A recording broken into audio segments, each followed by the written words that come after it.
Welcome to the Whiskey Congress. Honest, open talk dedicated to speaking the truth to those who are open to hearing it. Black, white, right, left. Most importantly, honest, bold, and fueled by good whiskey. In Whiskey Veritas, we are Whiskey Congress. Join the evolution. Whiskey Congress is back in session. Stephen and I are together in the Cleveland studio. Stephen, how you doing? I'm good, man. How are you? Good. You've been on the road a bit, but you're back. It's good to see you. All right. So, first of all, what did you think of Biden going to Ukraine? I would have advised against it.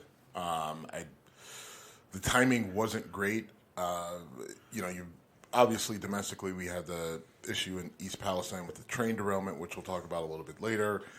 But there's also a lot of rhetoric, coming from the right about this being a proxy war, and Biden wants to escalate this and turn it into a full-fledged war, and there's a lot of conservative talking heads about there's going to be a draft and they're going to take our sons and daughters into the woke military. Oh, jeez.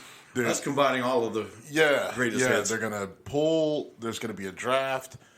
And now they're going to draft girls because the military is woke, and we're going to actually fight a war in Europe, in Ukraine against Russia. Those are the talking points. So it's, and I think that, should Biden make decisions based off of how the GOP and conservative MAGA Trump people are going to respond to it?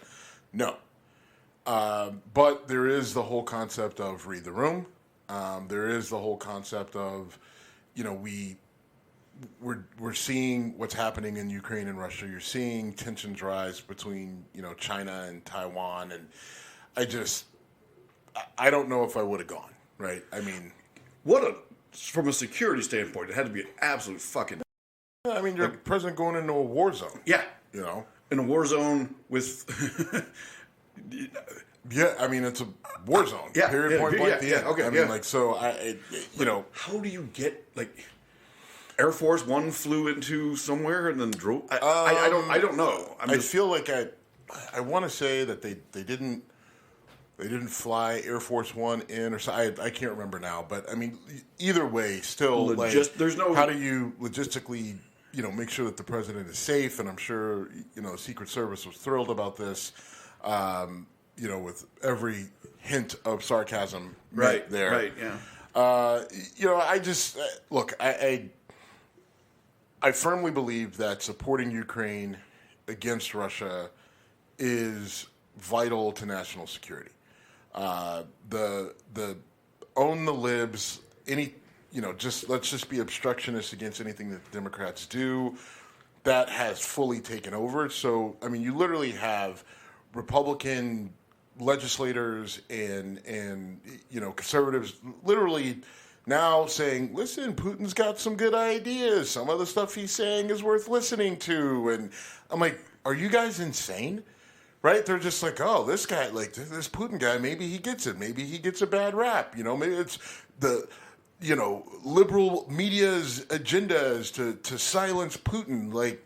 Guys, this is the same guy who kills everyone he looks at as a political foe. They fall out of windows or off roofs or they just poisoned, die. Yeah. He will arrest his own people and sentence them to death or never to be heard from again for, protesting, challenging him any way, shape, or form. They don't have privacy. They don't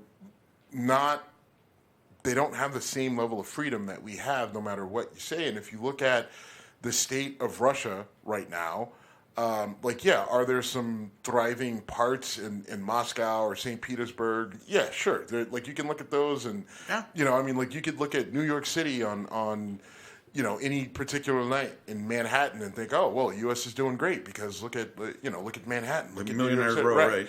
But obviously there's a lot more to it than that, and there's plenty of issues in Russia.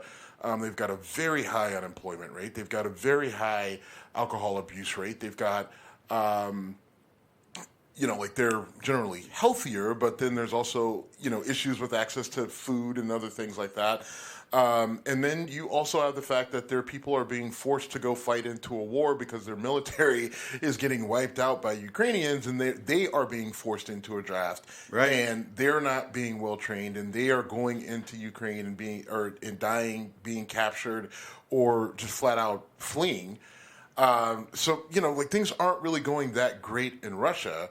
And, this idea that all of a sudden you've got these Republicans and conservatives talking about, Putin being this guy that is, some sort of almost like an anti-hero, right? Like, it's just well, we're not necessarily rooting for him, but we're not rooting against him. And if you listen to some of the stuff that he's saying, it totally makes sense. Putin gave a speech on, Russian media, television, or whatever, and he's talking, and he's using all the conservative talking points, right, from the last few years about grooming and pedophilia and trans LGBT and the loss of Christianity and the loss of the family unit, and he made references to woke culture and all that other things. So all he did was take the conservative talking points and then repurpose them as reasons why Russia is, fighting this war, for their own sovereignty, because, Ukraine is this corrupt state, which, listen, we can't lose sight that Ukraine had a very corrupt government for a long time. Also, a lot of that corruption came from Russia, right? Sure. At the direction of Putin, right? Who was trying to gain control of the country, so that, and he's flat out said this in the past, right? So, but he's using these all to say, we have to fight this war against Ukraine because, they wanted to join NATO, and then all of a sudden, if we didn't invade their country, then they were going to invade us. So we had to do it. We had no choice. And it just, it's frustrating to see. And again, that's where I go back to where Biden needs to read the room, right? It's not so much conservatives aren't going to like it, so you shouldn't do it. But it's the whole, you are the president of the United States, and you have to look at where we sit in the world, right? And how we're viewed by other leaders and all of it. So the question is, what was there to gain from Biden going to Ukraine and Poland, and what was there to gain? You're being criticized, and there are even people in, your black thought leaders and your people in that are, typically progressive, democratic leaning, black political activists and so on and so forth. They're just all right, look, we agree that, Russia pushing its way into Ukraine and in this war, none of it's good, and we support Ukraine, but at the same time, you sent $100 billion over there, and there's so many different issues that need addressed here within the black community, within, Sure. dealing with housing and jobs and East Palestine, which you training and all this other stuff, right? We do have all these issues, and there are people who are, raising, I think, legitimate questions, yes, we agree that Ukraine needs some help and some support, but the United States can't be the only ones funding this. This is happening in Europe on their territory. Where is Germany? Where is Poland, right? Where is France and Spain and all these other countries that are right there who have more to lose from this than we do, right? Ideally, no, we don't really want to see Russia gain power, take control of Ukraine, and have that much more of a landmass and have control over everything that they have, right? Because that's going to affect other things. It's not just, well, Russia has more power. Now Russia has control over where most of us get our wheat and our bread. Yeah. They have control over various, minerals and things in the ground that come strictly from Ukraine that could completely get disrupted from a supply chain standpoint if Russia takes over and has control of these things. So there are a number of reasons why we don't want to see Russia prevail here. But at the same time, again, balancing that with, hey, Europe, you need to step up. You need to protect yourself. You need to get into this fight one way or another. It may not necessarily be boots on the ground, but the U.S. can't continue to fund this, right, at the rate that we're funding it and not seeing anything come from the rest of you, right? Yeah, and I don't know what roles they're playing. Maybe they're doing something. It's not to the tune of $100 billion. That's true.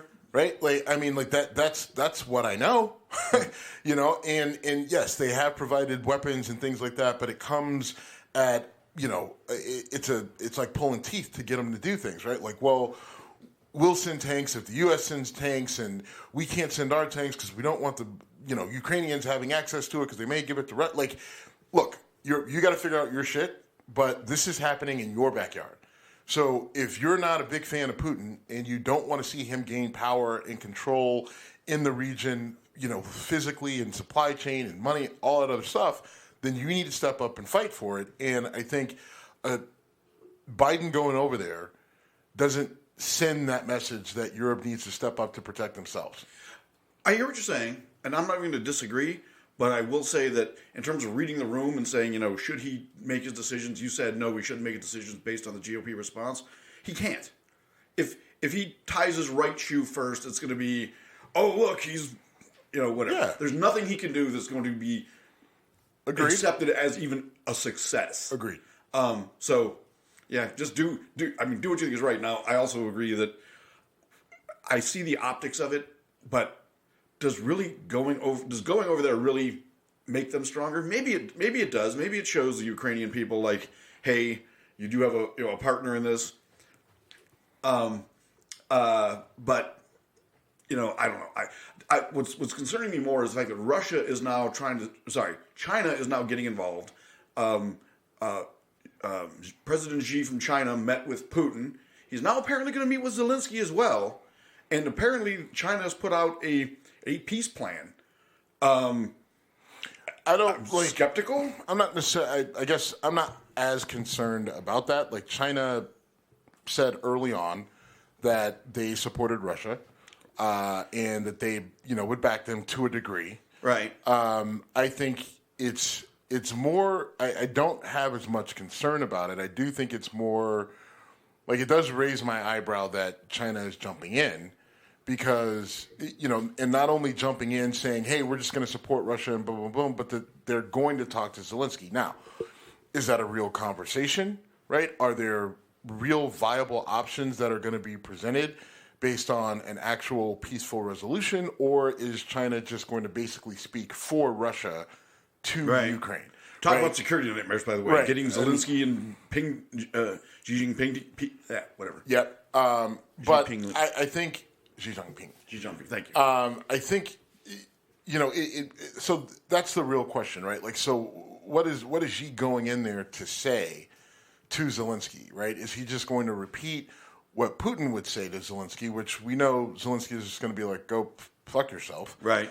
Or is there, you know, again, real sort of compromise, you know, more than what, you know, the U.S. has maybe put out, or different than what the U.S. has put out, and definitely not what Russia has said that they want ultimately for this to end, which also I'm not real sure what Russia actually wants here, right? I mean, like, we all have speculated that they, you know, want to go in. They want to rebuild their empire, I think is what. Right. I mean, like, yes, but like more specifically go in and make it seem like they haven't taken over the country and install like this puppet government and all that other stuff. That's the guess, right? Like, Putin hasn't come out flat out and said what he wants in a realistic way, right? Like, I mean, it's just, oh, well, we're going in to denazify Ukraine, right? Like, well, what does that even fucking mean, right? Now, to all the people that are reply to that, oh, there's not Nazis in like, look, we got Nazis here in the U.S., right? Yeah. You know, we got people who love wearing swastikas and, you know, repeating all the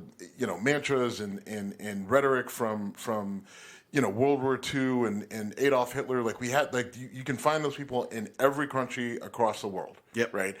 But the real question is, like, all right, yes, there's some bad actors in Ukraine. Yes, there's corruption and everything else. But Russia, that's not why you're doing this.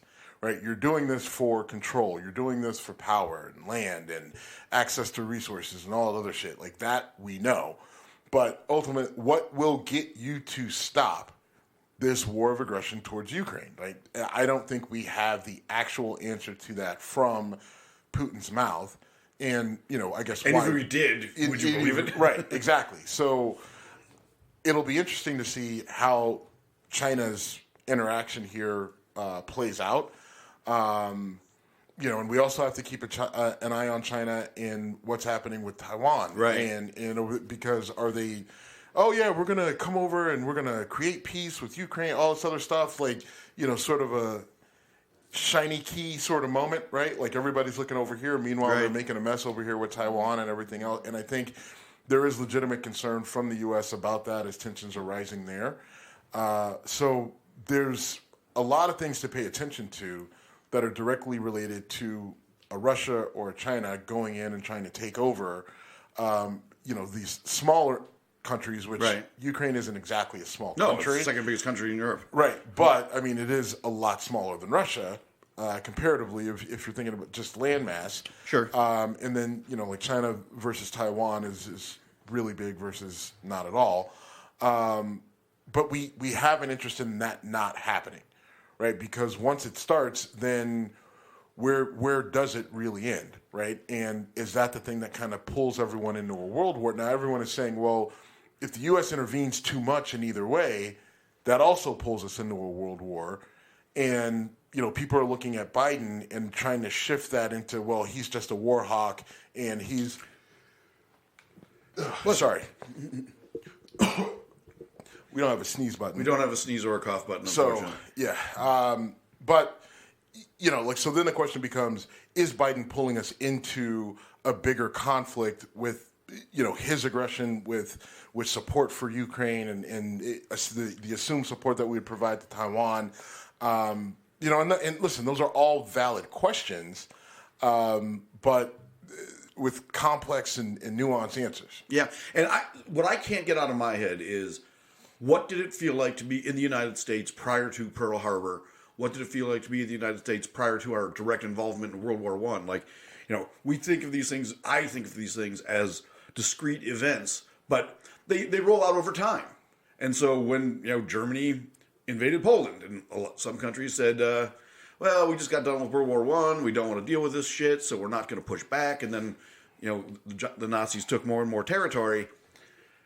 Is that what that felt like? I don't know. And the world is so different today. There's so much global connectivity. Global connectivity, right? Like China can spit in our face all they want, but their economy is based on selling stuff to the rest of the world, largely us. Yep. So they're kind of committing economic suicide if the U.S. and they can no longer be partners. We would also be fucked. Yeah, it would. And look, I think that's part of the reason, Biden passes this infrastructure bill, and a big part of that infrastructure bill is a mandate to get your materials and get your supplies here in the U.S. Yeah. And it's to reduce the reliance on, imported goods, specifically from China, right? Yep. And I think it's good foresight. Right, because it's clear now. China has even said, and there are, people in the, economy, PhD people, like that, okay. that higher level of analysts who say, like, look, China's goal is ultimately to become as, I'm using the word ultimately a lot today, but is to become as self-sustaining, self-sufficient as possible, not needing to rely on other countries and other entities and things like, and sort of like kind of closing their ranks. Now, I have some issue with that because it doesn't seem to make sense because they're so heavily reliant on the outside world. And if you look at their overall, like the way that they're trying to increase their influence, right, with investment into Africa and South America, and even trying to invest in land and things in the U.S. Investment's a generous term. Well, I would say exploit. Well, yeah, exploit, but they're still putting money into it. True. Right? True. And they're putting money into it for very specific reasons, and I don't think that leads to them closing themselves off, right? I think they would like to try, but ultimately, they're doing this, and even if they want to close themselves off, they can't because things that they need, right, exist outside of China. Yeah, sure. So to your point, it is if they go aggressively at Taiwan, then it is economic suicide to a degree, and they have to be watching that play out with Russia. Russia's going to say, all the right things or all the things that make them look or that are going to present them in the best light. But I have to imagine things aren't going great there for Russia economically with the sanctions, with with the not getting the same money from oil and everything else in their exports. And China has to be able to see through the Russian narrative and propaganda and bullshit to recognize, look, if that happens to us, then where are we, right? And I can't believe that their analysis says that they end up in a good place. Yeah, there's so many moving pieces and so many agendas, some known, some unknown, and I'm just concerned that, like you said, if China decides they want to take a shot at Taiwan right now, what can we fucking do about it? That's the question. Well, I mean, what can we do about it? Them? I mean, we could say. I mean, well, the issue is there's a couple things we could do. Yes, there's the diplomatic sanction, that route, or there's the actual direct involvement, right? And we have said the direct involvement is World War III. Well, I mean, but we have said that we would be there to support and defend Taiwan. Yeah. And so I think that that's a real possibility, and I think it's more realistic of us getting involved, boots on the ground with the conflict in Taiwan, than it is with us with Ukraine and Russia, and that's not necessarily a better thing, right? But I mean, it's definitely something that has to be considered, right? Can we move to domestic stuff? Sure. What do you think the odds are? So we avoided talking about Trump and these grand juries and all this stuff. I would say I'm no longer convinced that he won't be indicted. For the longest time, I thought there's no way that'll actually. That he won't be. I believe there's now a real chance he will be. Okay, because you used the double negative. I did it. Okay. Got confused. But so you believe that he will get indicted? No, I'm no longer convinced he won't be. Like before, if you just said he's going to get indicted, I would have said, not going to happen. Now I'm like, so now you think he will? I think it's gray to me now, where it was once black and white. Jesus Christ. Okay, so you're not convinced that he's going to get indicted, but you're also not convinced that he won't. That he'll avoid an indictment. So, and okay, I just wanted to make sure that wasn't my car. That was okay. No, it's not your turn. So okay, I see where you're at. Now, you're just saying, like, before you didn't think that he would get indicted.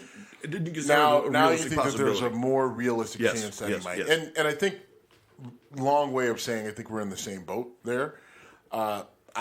Listen, over the last 5-6 years, there have been plenty of opportunities to indict Trump or people higher up, or at least attempt to, and it hasn't manifested, materialized, happened. And it's one of those things where I'll believe that Trump is getting indicted when I actually see him get indicted. Sure, that's fair. But again, I mean, like, part of the issue is time. I mean, we are now years removed, multiple years removed from some of this stuff, and statements get fuzzy, evidence gets lost, whether it's intentional or unintentional. These stories, they change.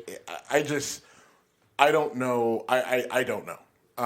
Okay. So we're saying the same thing. Yeah, we are saying the same thing. I mean, Merrick Garland has, I tried early on to say that he was being very meticulous and crossing all the T's and dotting all the I's.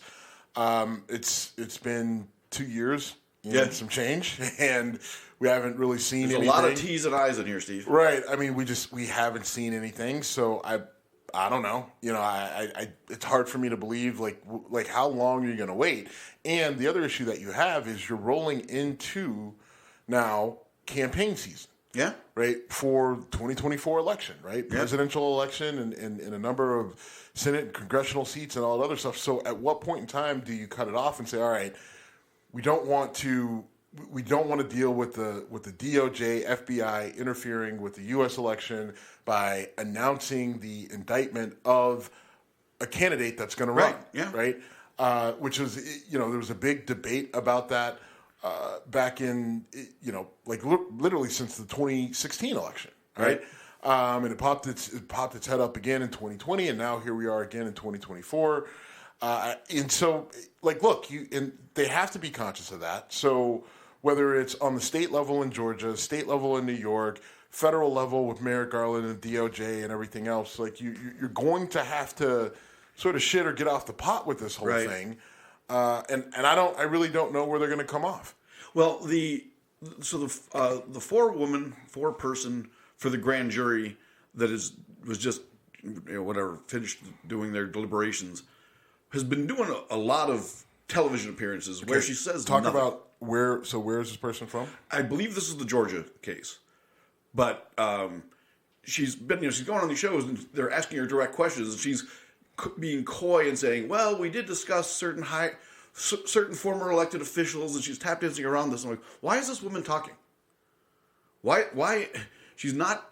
Is that? I mean, if this was a criminal proceeding, her coming out there and talking would be a great way to. I guess once proceedings are done, I guess you're allowed to talk. Yeah, I mean, she saw an opportunity. She's clearly someone that wants to get in the spotlight and have her little 15 minutes of fame. Right. Is it a crime what she did? Is it wrong? Is it not allowed? Like, look, she is allowed to talk to the media. She can't talk specifically about the deliberations that went on in the choice that they made, but like she didn't talk about that. She talked about other very slippery with it. She danced around it, and I saw her press con. She literally had notes, and I think the notes were telling her don't whatever you say, don't say this. Whatever you say, don't say that. So she was going around some of those things to keep herself out of trouble that way. Now look. Trump, his team, the Ted Cruzes and Jim Jordans of the world are going to jump all over it and say, "Oh, you see, based off what she's saying, it was a witch hunt, and we're gonna appeal, and we're gonna win on appeal, and this is a debauchery and debacle, whatever." Right. And all that is horse shit. That's their normal thing, right? Like whenever something doesn't go their way, then just say the opposite. Is literally, I think, their political strategy that I feel is written on a wall somewhere that they slap up, like at Notre Dame. Be great today and just say the opposite of whatever they say. But it's I don't know. I think that particular grand jury came back and did say they recommended. I believe they recommended an indictment on one of the charges, or some of the charges, or not all. I can't remember. Now, prosecutor has to go back and make a decision on if they're going to actually follow that recommendation or not. And the question becomes, does the forewoman speaking out publicly the way that she did provide a appeals loss for the prosecution? Does that increase that risk because of it? And then do they make a decision based off of that risk? I don't know. All right. Staying in the state of Georgia, my girl Marjorie Taylor Greene, or is it just Marjorie Taylor now? I don't know. Said a bunch of dumb shit this week. The leader in the clubhouse, or what's the dumbest things Marjorie Taylor Greene said this week is, America needs a divorce between the red states and the blue states. And the blue states can go on with their wokeness and their whatever, and us red states, we can have our schools teach our kids right. We can fire all the LGBTQ teachers. I'm like, oh my God, you're saying this shit out loud. And then it occurs to me, she's maybe crazy like a fox in this case. Because the shit she's saying is going to bring her a ton of attention, probably get her a ton of donations. She's not going to be held accountable for being batshit crazy, because that's been proven time and again. I mean, in the past, I've brought up various, lower level, YouTube commentators and brought up crazy shit they said. And your response is typically, why give that person oxygen? And I kind of feel the same way about Marjorie Taylor Greene at this point. You're just a screeching psycho, and we should treat her like we treat Alex Jones, only she's elected. I mean, the difference is, she is an elected official. Yeah. So you do need to pay attention to what she's saying. You do need to pay attention of, some of the bills that she's putting out on the floor. They don't have a chance in hell in passing, but they don't need to. But they don't need to because of the things that you just said. She is not going to get held accountable for her words. She is not going to face backlash from her constituents and the people who voted her in office. She's not going to face any sort of reprimand from Kevin McCarthy and the leader of the Speaker of the House. That's a good point. He can't because because he's got they've got him by the balls. So there's no accountability, and there's no reason for her not to, right? It doesn't matter whether it's realistic. It doesn't matter if there's a possibility that it could happen, or that it's utterly ridiculous. Like, I'd go farther. It's better for her if it doesn't happen. She can talk about how I tried to save you all from this wokeness left culture. Yeah, or whatever. but I think again, like let's not give her more credit, right? Like, she's not. You know, they used to always say this isn't 3D chess. Yeah, I mean that's what they always say about Trump. Like, oh man, like you just don't get it. He's 7 steps ahead of you. Like, it's just like, no, he's just spewing out bullshit. But I think that's what we have here, right? Like, she's not thinking like, well, we know this isn't going to really happen, and ultimately, like doing the calculations on the benefit of it, that's not her, right? Like, her brain, she's proven, doesn't have that capability. But I think she is able to see, well, there hasn't been any repercussions to this point, and it does bring me a lot of money, and it gets me in front of cameras, and people are going to talk about it on Twitter, whether good or bad. They're going to retweet it and get my shit out there. So I'm going to say whatever the fuck I want. Doesn't matter if it's real or makes sense or not, and they don't care. Right, like, they are on Twitter just like everybody else. They see the harebrained, crazy shit that people say, and they're just like, you know what? I'm going to say that. I'm going to say that. They're going to pick, and it's like, oh, that's going to get people riled up, and it works. The one thing I want to say though is, while I agree with your assessment of her intellect and strategic skills, she could have smart people working for her, and she might even listen to them. She doesn't, and it doesn't matter. Okay. All right, so last week we talked about the derailment in East Palestine, Ohio. I'm saying it that way now because I've heard other people get corrected about it. In East Palestine, Ohio, there have been multiple other, at least 2 other that I know of, train derailments since that happened. More than that. Okay, I don't know how. I mean, look, we average 2 to 3 of these things a day. Every day, 365. Now, they don't always contain. Right, they don't always contain toxic chemicals, and they're not always, like terrible incidents. Sometimes you get like a little hiccup where the train comes off the rail, they fix it, and then the train keeps going. But there are a lot of really bad accidents that happen on a regular basis in the U.S., and it's something that we do need to look at, right? That we do need to figure out. Now, there's a lot that's come out about this, and a lot of people are going to well, Trump and his group, like they deregulated this and they deregulated that, and it's true. That's true. It is true, but then let's look at it from this specific incident, right? So if you look at the rules that were rolled back, a lot of people are focusing on the e-brake, and how that rolling back that particular thing is something that might have prevented this. Right. I don't know. I don't know enough about trains and engineering to tell you if that would have actually helped here, right? Like, so starting there, the other issue with that is the whole thing with the e-brake, right? That actually came out of the Obama administration, right? The requirement for it. Yep. Right? 2012, 2012-ish is when that comes out. Now, what happens is the Obama administration and the transportation and all the train people say, we need to have these e-brakes on these specific types of trains carrying this, like, toxic chemicals, right?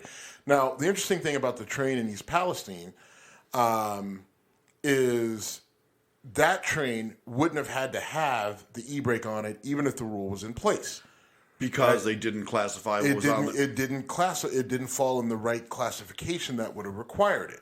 But even if it did, the issue is the whole reason that thing got rolled back was not because it wasn't actually Trump that rolled it back, right? What happened was the rail lines, right, the rail companies sued, right? They said that requirement is very expensive, and when we do the cost-benefit analysis, it doesn't shake out, right? This is going to cost us a lot of money, and we don't think it's really going to be worth it in the end, right?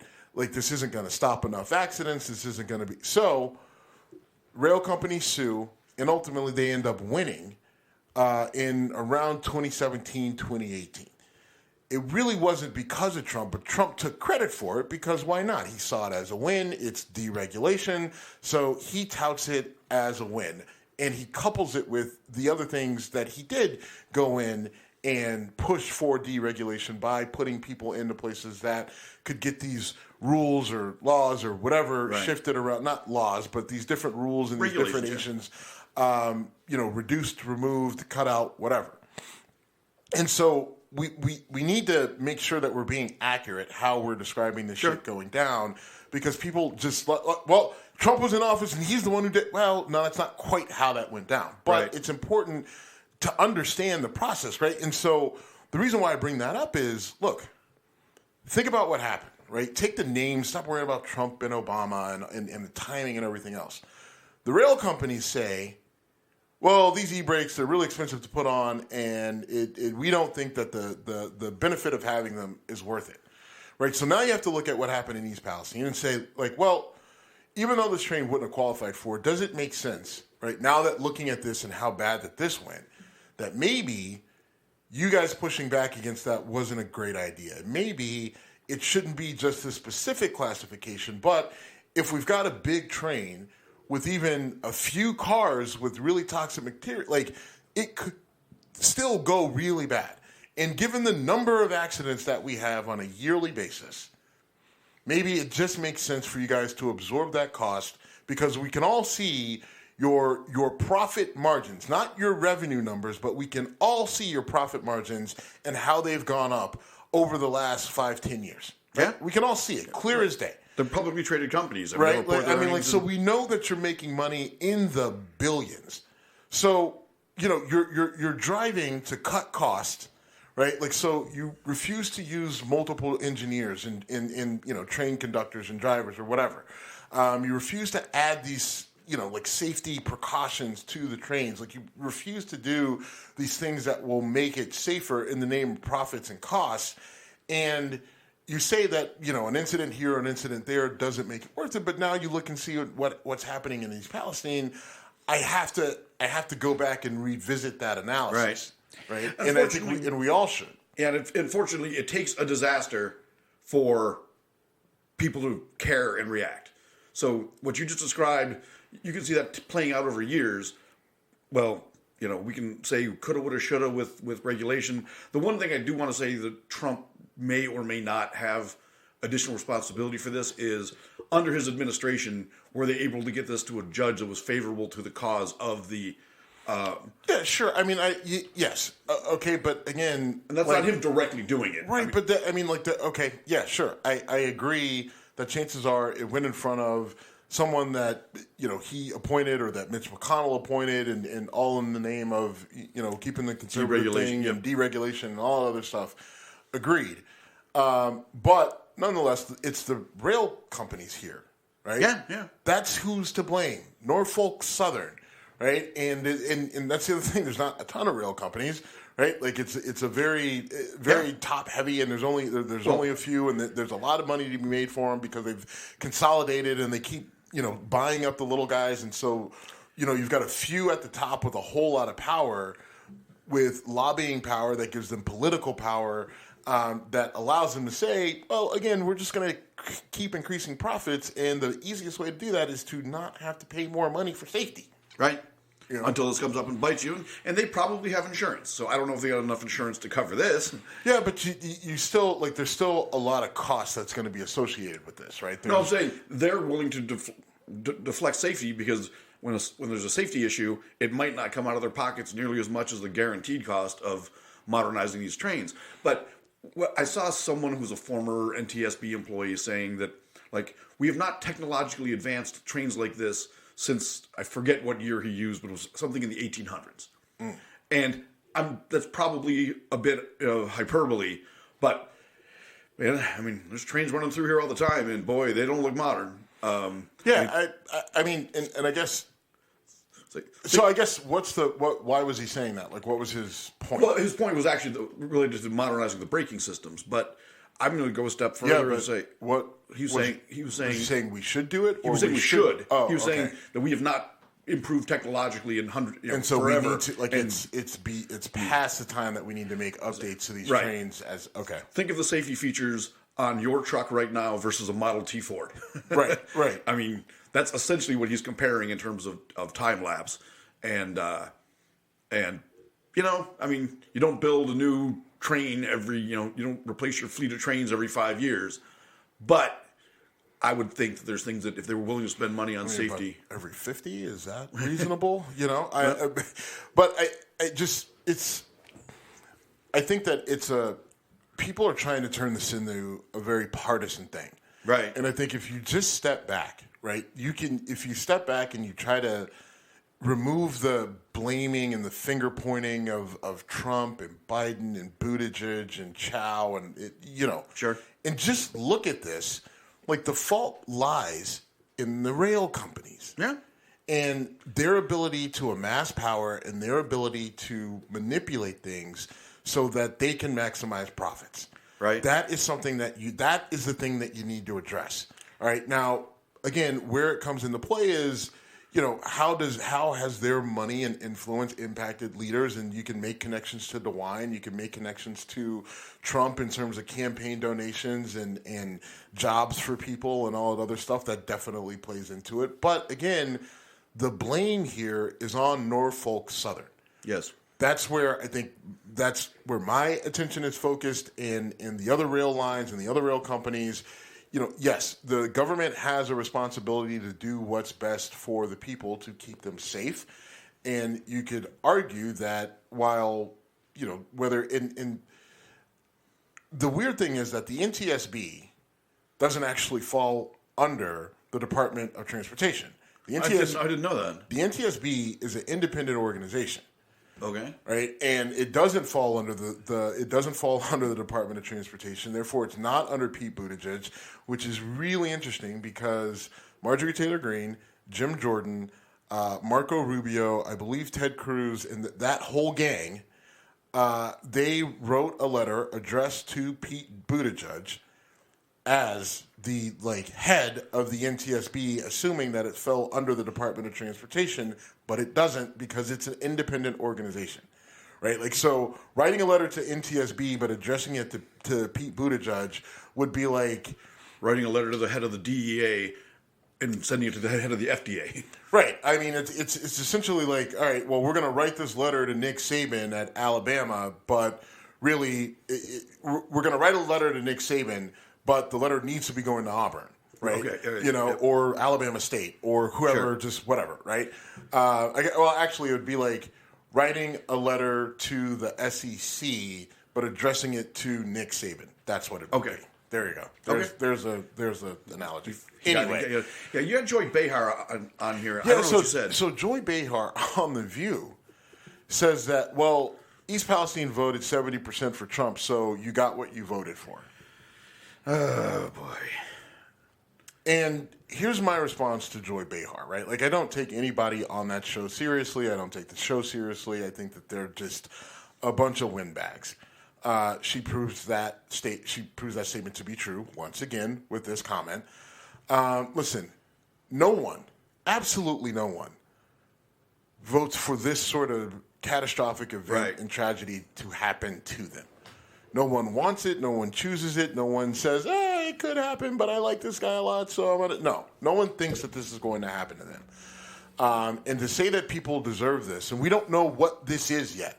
Right? I mean, we don't know what the long-term effects of this are going to be. Now, I've read different things that these chemicals will break down relatively quickly in the soil, in the water, and that the byproducts won't be bad and that everybody will be fine. I don't know. I have no idea if that's accurate or true. I don't know. I'm not a chemical engineer. I'm not an environmental engineer. Okay. So all of a sudden, you don't know fucking chemicals. Okay. In all seriousness, I don't know anything about what happens when you put vinyl chloride into soil or water. I don't. No, that's fair. I'm just giving you a hard time. I'm perfectly cool. Yeah. I wouldn't have it any other way. But I do know this for sure. You put that much smoke in the air, it's not good. There. 4 years of school and boom, nailed it. But back to Joy Behar. I feel like there's a Snoop reference in there. I'm going to pounce on Joy Behar for a bit. Forgive the mental image. Gross. Gross. But she's doing essentially the equivalent of what I lose my mind over whenever there's a hurricane in New Orleans and right-wingers and religious fanatics go, this is God's punishment for doing gay stuff. It's not quite the same. Sodomy. It's not quite the same thing, but it's every bit as ignorant. Yeah. And it's again, I hate when people try to capitalize off of human suffering. Those people suffering in East Palestine. First of all, they're not the only one affected there, Joy. There's plenty of people downstream affected by this, so they're not getting what they deserve. And that's just a shitty, stupid thing to say. It's really shitty because also, so they went 70% for Trump. What about the 30% that didn't go for Trump? So they get it just because they couldn't convince their neighbor to not vote for Trump? This goes back to Marjorie Taylor Greene's divorce thing. Like, you want to split up states based on red or blue. Well, first of all, I don't know where Georgia would end up there, but but it's such what about the 48% of people in a state that don't do that? Joy Behar deserves a lot of smoke on this. I don't know how much she'll actually get. We know she'll get a lot from right-wing Fox News. It's also red meat for them, yeah. Right? It's perfect red meat for them. But it's just such a garbage statement to make. 100%. There are people who listen, and we don't know. And I hope and I pray that where people are just like, oh, it's going to break down in the atmosphere, it'll break down in the dirt, whatever. It's you're not going to have to worry about it after a few weeks. I hope that's true. I pray for that to be true. Because I just feel an awful lot of dead this fish, is not though. far from where I grew up. It's 20 fucking minutes. Yeah. So whatever is happening there, you mean to tell me that water's not coming down? You're upstream of it. So. Right. I don't fucking know. Right. And I don't want to. I know people from this area. Sure. Right. I know people who live close to here. And so this idea that, well, fuck you, you get what you deserve. No, fuck you, Joy Behar. Yeah. I did not hear that statement. I'm glad you put that on there. It's revolting. It really is. And again, everybody is playing this fucking blame game and not looking. It's Norfolk Southern where everyone's ire should be, right? Because Obama comes in and says, "Hey, I think we need to put these things on the trains." They're like, the train companies are like, yeah, you know what? That's really expensive. How about we don't? Right. And then there's a judge that says, yeah, you know what? I agree with the trains. So we'll just go with what they do. And then you have this, and it's just like, oh, what happened?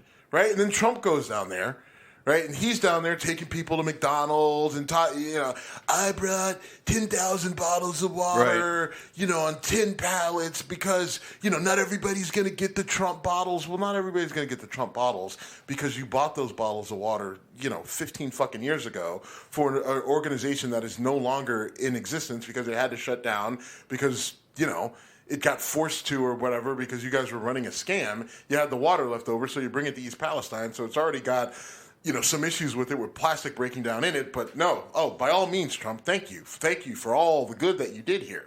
Right? You bought some people some water and you took them to McDonald's. And there's an argument look, it's an area that did vote heavily for Trump, and I'm sure they appreciated it in this time where you got people that can't get back into their homes, that maybe lost their homes or whatever, or maybe they've lost pets, or maybe they're having side effects already. There are reports of people with headaches, nausea, breathing issues, all that sort of stuff. Maybe that did provide them, even though we're not a fan of his, and Trump walking into this room right now would just be like, dude, you get the fuck out of here, right? But for them, hey, maybe it gave them a brief respite from the shit that they're going through.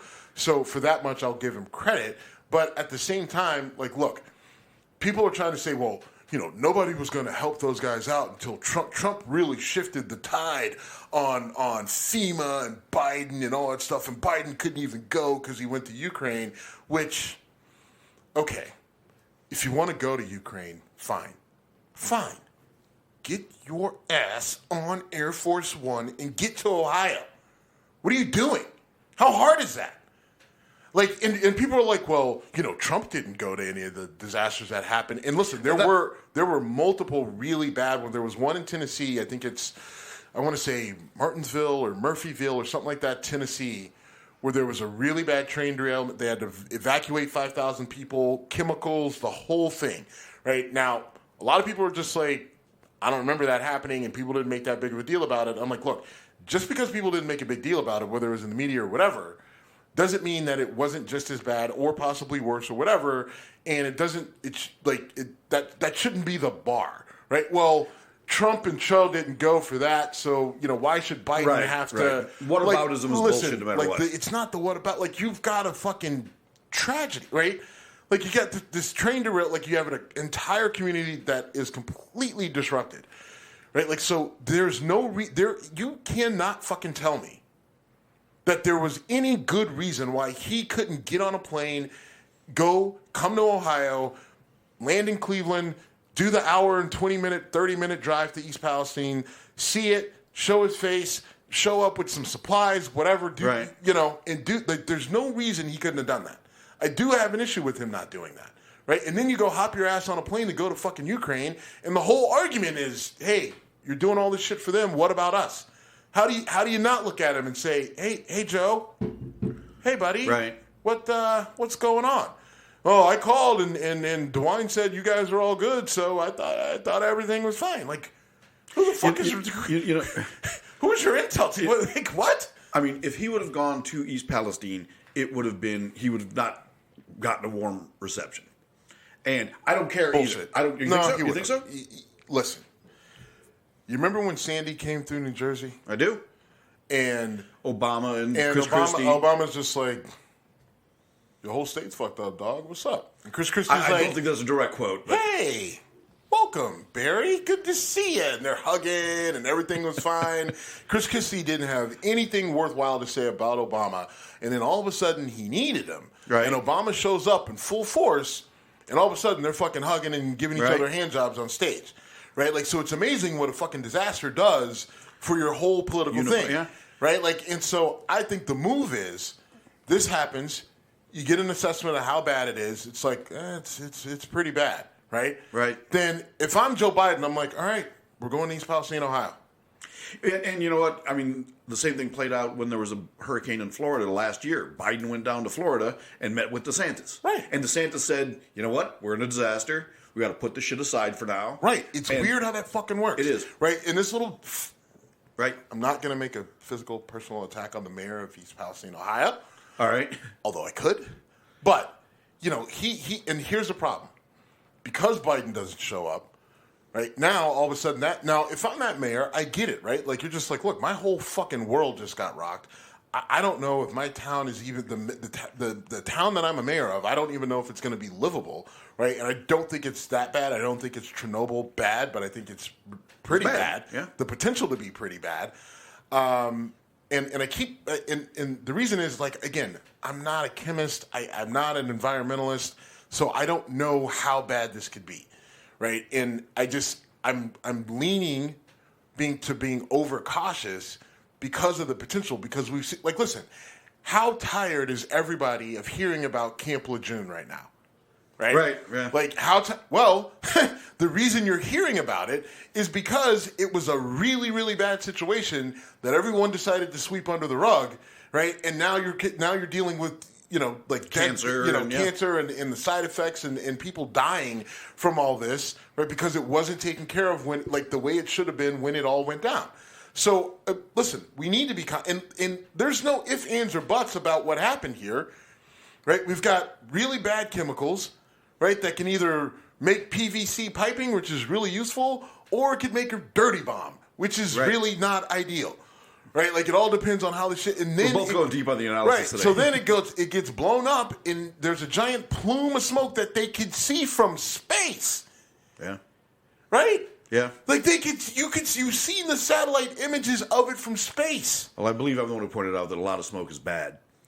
So I mean, come on, right? Like, and then it's just like, oh yeah, by the way, this this didn't happen, but, like, you put these chemicals together, they attach to water, and they make acid rain. Not ideal. Now, we don't think that happened, and it got diluted in the atmosphere, like we said, so we didn't have to deal with people's faces melting when it did rain, and temperature-wise, we've been fortunate of the time of year, right? It's cold. True, but that's not as innocuous. I mean, I'm not saying it's innocuous, but acid rain isn't just, it doesn't fall on you and make your skin melt off, but it does change the environment of small bodies of water. When I lived in West Virginia, there were a few streams that were devoid of life because of acid mine runoff. And I'll tell you, they looked beautiful, perfectly crystal clear, because when you got no living plants in them. Oh, right. I mean, it was just an amazing thing to see. But don't swim in that. Don't drink it. Just take pictures. I did research, and I'm not outing myself, but maybe I should know more about this. But in undergrad, I did some research with an acid mine runoff professor studying that. And again, when you would see the water in these mines, perfectly crystal clear, because it's roughly the same pH as Coca-Cola, which not a lot of plants grow well in Coca-Cola. Yeah. And take away the sugar and they go... It's not Brondo. It doesn't have what plants crave. All right, sorry. No, if you don't get that reference, it's on you. Yeah, well, look, but I mean, I guess all I'm saying is I don't, there are people who want to defend the way Biden's handled this. I can't. And this isn't because I don't like Biden, but I don't like this move. No, your assessment's is very reasonable. I think he should have gone. And you know what? He should have literally flown to Columbus, gotten into a limousine with Mike DeWine, and they should have gone there together. Yeah, I agreed. I mean, I would say land in Cleveland because it's a little bit closer and whatever. But just to the point, both, and DeWine still hasn't been there.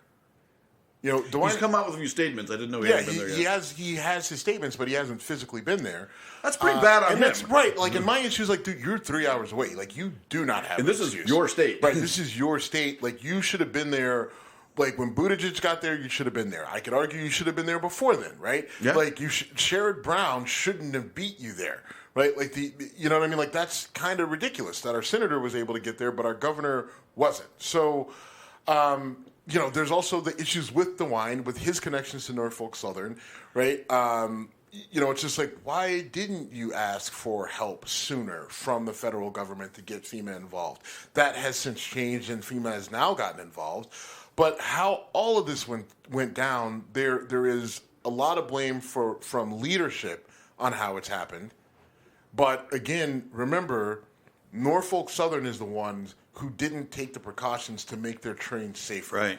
Right? Who decided that profits mattered more than safety, and don't worry, we only have one train conductor. Yeah, we don't have a great braking system. Yeah, these trains are really old. Yeah, the train itself is way too many cars long. And yeah, there's some issues with the tracks itself, but I mean, business is booming, 26% profits increase. Guys, come on, right? So I don't know. Well, and I mean, there's probably a labor issue, and the reason these trains are getting longer and whatever, just like the reason there's more, triple trailer trucks on the highways is because they don't have enough people to pull them. So, and so how do we solve that problem? Right, so how do we that's the thing that I have an issue with is how do you solve that as it relates to labor? And people just what do I do? Well, you know what I did? I got together with a group of guys and we started a company, and one of the biggest things that we're focusing on is training and curriculum and apprenticeships, right? Getting them recognized by the Department of Labor so we can go into high schools and we can go to people coming out of jail, we can go to people looking to transition their careers and train them for new careers in infrastructure and in manufacturing. Okay. Yeah. Right? That's what we did. Yep. Because we saw it as an issue that's playing out across the country. So we said, well, fuck it. Let's try to help. We can't solve all of it, right? We are one company. It's 4 dudes from Youngstown. We are not going to fix the world, right? We will step on our dicks and cause a lot more problems before we solve all of them, but we're going to attempt to try to help with this particular issue. That's how. And so how we solve these things is everybody's got to figure out a way to step up, right? But at the same time, while you're stepping up and while you're figuring out how you can help, right? Or even if it's you just getting back into the labor field yourself, but while you're doing that, we have to hold our leaders more accountable for their actions. And that means DeWine, that means Pete Buttigieg, that means Joe Biden, that means, everybody, right? Looking at them and hey, what the fuck are you doing? People are dying, people are getting sick, and you guys are having a pissing match back and forth. Right. Meanwhile, we still got trains running up and down our rail lines, right, that are not fucking safe. There's 1,000 train derailments a year. Some small, some not. Right? How are we okay with 2 to 3 train derailments every fucking day? Right? And the defense is not, well, they're not all bad. Right. If that's your best defense, please recognize how ridiculous that sounds. I'm going to go back to my Model T Ford versus modern day car. If I ever get into an accident that's caused by me with my current truck, it's on me because my truck tells me when I'm getting close to something, when I need to hit the brakes, when there's someone coming past me. I mean, there's a lot going on. Yeah. Like, all right. so Sorry, even sensory overload in your truck, like just with the safety features is cool. But I mean, like you got the camera views and telling you what, like you turn the blinker on and all of a sudden, like you can see what's going on the site. Really cool. But I mean, it's a lot. Yep. All right. We're running along, and we got a couple other things you want to talk about. You brought us. I'm down to get the friction out. Maybe got back. You brought the story to my attention. I'll let you carry the load with it. Yeah, I did read it. Sorry, it's a brutal story, right? Like, so you've got former Louisville cop Brian Bailey. He's not going to face criminal sodomy charges. Now, you're like, wait, how do we get to sodomy from a police officer? Brian Bailey, what he was doing is he would arrest women on drug charges, and then he would force them to provide him oral sex or regular sex or apparently anal sex, and under the threat of harsher additional criminal charges. 10 years in prison, or you want to suck my dick? Or offering lighter sentences or fewer charges or whatever. But basically using his position of power to force women, coerce women into sexual favors, and they decided not to charge him. Now look, they've got his semen on one of the women's shirts, right? And then you've got this other story of the woman who he forced to have anal sex, which has been corroborated. So they've got evidence that this guy was doing it, but they said the reason why that they're not going to charge him is that the law at the time when these offenses occurred was that it had to be actual physical. It had to be under the guise of forcible. I want to say, I keep saying compensation in my head. Forcible compliance with what he's requesting, whether it's sex or anal sex or whatever, right? And what they're saying is, all right, well, harsher criminal charges, right, or a longer sentence or a lighter charge isn't actual physical coercion, right? That's not forcible, right? It had to be, what they're saying is that it had to be an actual threat of physical harm. Right. If it was the threat of physical harm, then they would have been able to charge him, but they didn't feel that they could prove that, him saying, like, now, my thing is, hi, hello, in what world, right, whether there's a threat of physical harm or not, is a police officer forcing someone to suck his dick after he arrests them, right? How is that okay, right? Like, well... Did he get fired? It is former, so he did get fired, so that's good, right? It's not on desk duty, but my issue is, like, just the whole thought process there, right? Like, now the law has since changed to where, okay, apparently people have an issue with police forcing people that they arrest to have sex with them, so we're going to say that that's not allowed anymore under any circumstance, right? That's a bold stand to take. Right, like it's right. Hot take here. So it has been changed, but they're not going to prosecute him because the way the old law worked, that they couldn't, right? And so he's in this story has been, in the mix for a couple of years. So that's the issue there, and that to me is just a revolting miscarriage of justice. Right. I mean, like that is the only way that you could describe it. And again, going back to, we need criminal justice reform, we need police reform, and these stories pop up, and people are like, well, that's one story, and the police interact with thousands of people a day, so, statistically, we're doing pretty good, right? Like, and again, like, all right, how about this? We were just talking about the NTSB and safety and everything else. What if I told you, right, if you took the ratio of times that police, kill an unarmed person or kill a black suspect, or you've got something like this that happens, or you take all these incidents that we say that's really bad and that needs to change, where, the people who support first responder police and everything, they say, well, it doesn't happen that out. All right, fine. Let's apply that to flying. Let's apply that to flying and say, all right, well, look, 99% of the pilots are not. At the same rate that something really bad with the police happens, something like that bad happens in the sky, you crash, you burn, you die, do you still buy a plane ticket? I don't. Right? I mean, because and I'll tell you, I'm looking long and hard at the pilot. Right. I mean, like, because here's the reality, right? Like, I mean, like, as fucked up as the whole airport thing is, and flights getting delayed and canceled and everything else, you're pretty fucking safe in the sky, right? Like, yes, there are plane crashes, they happen, but I mean, like, that, in order to get to like a noticeable percentage, right? I think if you got to get to 1%, I think if you would have to take all the flights in the world, right, that happen, and then like do the math on it to get to the same number of times that you have these types of incidents with police in the U.S., right? Because I mean, you've got, police kill 1,000 people a year, right? Like whether they're armed or unarmed, that's a whole different thing to break down what those numbers are. But police kill 1,000 people a year, right? And then who knows how many of these Brian Bailey types are out there, right? Because, like, listen, these guys are able to operate for long periods of time because of who they pick their victims specifically because they know that no one's going to believe the victim, and they know that the victim is not going to talk, right? There was the guy in Oklahoma. We actually did a story on him years ago. Yeah. He was. Right, I mean, and he was just flat out. I mean, he was raping people, but it went on for years. Right, he was able to do it because people and the victims complained, but nobody believed them.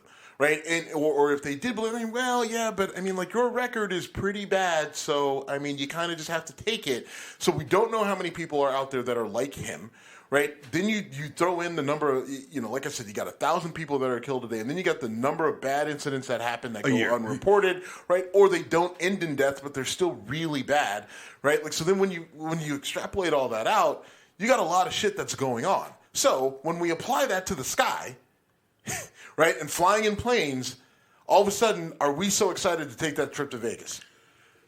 Well, we're going to Vegas. I mean. All right, but to your point, I think to put a bow on this just like the train derailment falls on the company that had the train derail, this does fall on the community of the police force because you're not telling me that no one in that force knew this guy was doing this shit. He was doing it in his squad car, in the actual facility in the building, right, in an office or wherever. Not to mention who knows where else, right? Like back alleys, all this other stuff. But someone saw something and someone knew, right? This guy was not operating under the cover of darkness where no one knew the type of shit that he was doing. And to your point, I do not believe that this was just this is 100% on Louisville police. Yes. Right. I mean, it's on him because he did it. Right. But they could have stopped him before it got to this point. I also now have an issue with their prosecutors who are saying, yeah, you know what? The law's a little murky on this. We're going to let him slide. Yeah, I mean, because I've seen prosecutors, I've seen prosecutors go after gang, mob, whatever, and it's just the original thing that they, we can't apply this law. Right. But they will fucking find a way to fuck somebody that they want to fuck. Like the Capone getting busted for tax evasion. Exactly. It's just so you figure out a way, because this guy is a threat. This guy is a fucking monster. Yeah. He's a predator. Absolutely. Dude had a badge and a gun and was forcing his dick into people's mouths. Yes. And but you're cool with him walking the street, right? We're cool. We're cool with this guy walking the fucking street. Guy who said, I'm going to go get me a badge and a gun so I can force people to fuck me, so I can force people to suck my dick, so I can force my dick in someone's ass. And we're going to let him walk.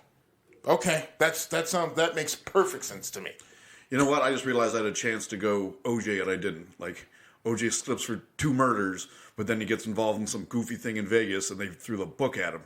Was it because of what happened in Vegas? No, it was because he was OJ. Right. And this guy is...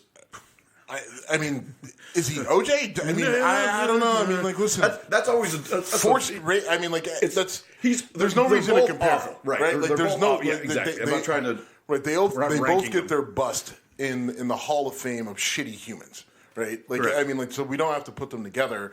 But the point is this guy's gonna fucking walk free. Now, look, will he be shamed in the community? I guess, I don't know. Will he have to? But he can disappear. Right. I mean, look, the only reason I know his face because of an article, but he can leave Louisville. He can go one town over in all likelihood. Yeah, he could. I mean, this guy could fucking land in Cleveland. right? This guy, I mean, like, he's probably got to get away from Southern Ohio because they share a lot of news. He can come up here, land himself in Toledo. Cleveland would never hire a disgraced former cop. Inside, right. Yeah, a little bit with sarcasm. All right, we got to wrap this up. But first, you want to talk about Tommy Fury fighting Jake Paul? Yeah, just I mean, like we both are boxing fans. We both enjoy the sport. Have participated in the sport. I don't like Jake Paul because just the type of person that he is. I don't like him. 100% with you. I don't think he's good for the sport, but the issue is that he keeps fighting and he keeps getting these shitty fights. But look, there's been plenty of boxers who have built themselves into world champions. Sure. Fighting their first, 15, 20 fights were garbage. And so this guy keeps fighting. That's actually the norm, right? Right, normally bring your guys up through. Right. So this guy keeps fighting. At some point, he's actually going to be someone that you need to take seriously. He is stepping it up. He's fighting Tommy Fury, who is Tyson Fury's younger brother, younger half-brother. Tommy Fury is an actual boxer. Tommy Fury and Jake Paul actually measure up well in terms of height, weight, size, things like that. Now, Tommy Fury's record, he's 8-0, but I think the combined win total of the people that he's fought is less than 20 wins. And their total combination of losses is over 60. So it's not a strong resume, but nonetheless it is he is an actual boxer. He's not a UFC guy that they called off the couch, and it's not some guy that's been out of fighting for 10 years and weighs 50 pounds less than Jake Paul. Or it's not someone who was a football player or a basketball. It's an actual boxer. So we'll see how this goes. Yeah, I will not pay to see this. Not a chance. But I will. When it happens, I will jump online and see what it says. It'll the fight is Sunday at 2 p.m. Eastern time because it's in I think Riyadh, Saudi Arabia. Okay. So the timing there it'll be like 10 o'clock at night there. Right. So it'll be, and we'll know in the middle of the day on Sunday what towards the early evening how the fight goes down, probably about 4 o'clock or so. Like I said, I'll jump on Twitter and see how it goes down. I'm not going to pay to see it because I just don't want to put money in Jake Paul's pocket one way or another. And I don't really like Tyson Fury, and I can't imagine that his younger brother is someone that I would enjoy, just from a personality standpoint. So I really don't want to put money in either of these guys' pockets, but I am curious as to the result. Same here. And of course, they're going to Saudi Arabia, so they're making stupid money. Yeah. So for fighters at the level they're at. Here's the thing with Jake Paul. People, you can be as mad at him as you want to be, but the reality is this is boxing. Yes. Right. This is the sport. Right, everyone just assumes you need to go to the Olympics or you have to do this and then you have to go to no, there's no. It's not like the NFL where you got to get drafted to play in the NFL or baseball. You got to go up through the minor leagues or whatever. In boxing, if someone's if you can get licensed to fight in a state by the board and someone's willing to pay you, take the money. Theoretically, either one of us could become professional boxers. Sure. Absolutely. Right? I mean, and to your point, this happens in comedy all the time. A comic will get something, a big out-of-town gig, and a bunch of the other comics grumble, he hasn't put his time in, he hasn't put his dues in. Go up through the ranks. Right. Fuck it. If the Comedy Store in L.A. books you, you're good enough to get booked at the Comedy Store. Right. If you can get that money and get in the ring and do it and keep going, good for you. Yeah. But I'm not cheering for the guy. Seth MacFarlane comes up with the show and wants you to be on that show, and the show ends up being a success. You go be on the show. Yeah. Right? It's just I would, but I haven't gone through. I didn't do stand up at Lito's Lounge in Cleveland on the open mic night, so I got to earn my dues, and then no, that's not how it works. Someone calls you fucking go. So to that point, I'm not going to hate on Jake Paul for him taking advantage of or just working how that particular system works. Yeah. I just don't fucking like the guy. I'm 100% with you. Yeah. And we're voting with our dollar, right? Yeah. I don't like him. And what sucks, he's from here. Yeah, he's from Ohio. He's from Westlake. He's from Westlake. He's 10 minutes away. Yeah. I like he's the type of dude that would run his mouth to me and I would fucking snuff. Right? Like just fucking snuff him. Now listen, like here's the thing. Yeah, he's a boxer or whatever. I've got arm length on him and I'm a lot bigger than Jake Paul. Correct. Right? Like, and Jake Paul is just the type of guy, right, who would have like little man syndrome around me, who would run his fucking mouth until I shut it. Right? And I see that about him. There's plenty of those guys around here, right? Like they're almost like a whole different breed of human. Sure. I don't like them. And he is one of them. So I just can't, even though he's from here, I can't, like, he's the opposite of Stipe. Right. I can cheer for Stipe all fucking day. Stipe's a great guy, and, like, he's confident, but he's not over the top, right? Like, I love Stipe. And I know people who know him personally and say, right, I know him, okay. Right, like, I know him, like, I've interacted with him on multiple, like, charity events and different things. Stipe is fucking great, right? This kid...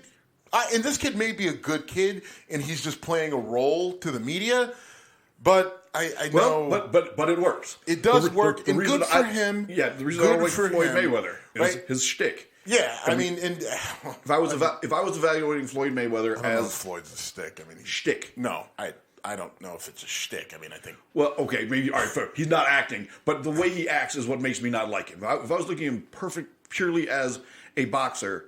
I would have nothing but admiration for the guy, but I can't stand him because the way he runs his mouth and acts like a dick. And that's also what sells fights. And that's also the reason we're talking about Jake Paul right now. Is because, Jake Paul and Tommy Fury. Right. Yeah. I mean, and that was one of the issues with Stipe in the UFC is that he wasn't flamboyant enough. And Dana White didn't come out and say it, but it was obvious who he was promoting over Stipe, and you can see how that played out. And so, look, it'll be interesting to see because then my issue is this. What if Jake Paul does end up becoming a good fighter? Yeah. Then what do I do? But one other thing, though, what you said is 100% accurate. And that guy that you're talking about is empowered by a douchebag like Jake Paul. So that guy's wearing a Jake Paul I t-shirt. see it in real time. Like, sure. Again, I work out on the west side of Cleveland. Jake Paul's on the west side of Cleveland. Like he literally has a group of fanboys that work out at my gym. Right? Like now they know better. I mean, now look, this isn't just me saying, "Hey, I'm a big guy, I can fight anybody." Like, look, am I a trained fighter? I'm kind of on the border, right? Like I've fought in a lot more situations than the average person, right? Like some of it's a brag, some of it's you trust me, you don't want to know, right? Like so it is. And you were a wrestler too, right? Like I've got wrestling experience. I've done some different MMA stuff. And I know what these hands can do, baby. But these kids, oh my God! Like they're just I hate to say it because I sound like old guy. Get off my lawn, but they just have no humility whatsoever. Right? None. And it's not just with they can fight anybody. Like they're literally shitbag humans, right? Like I watch how they interact with women in the gym or like employees of places or people that are like literally there to help them, and they treat them like absolute shit. And it's like, I can't root for you, right? Like you're just a garbage human. Like you're not pretending. You are just being a shit human, right? Where you let an act of a Jake Paul, you think that's real, so now you just apply that to everything in your life. Sure. And now I can't root for you, and it's just it's hard. I hate it. Well, we will talk about the result next week, one way or another. And unless you got something to close with, we're done. Shut her down. We are at Whiskey Congress on Instagram and Twitter, and we're done. Shut her down.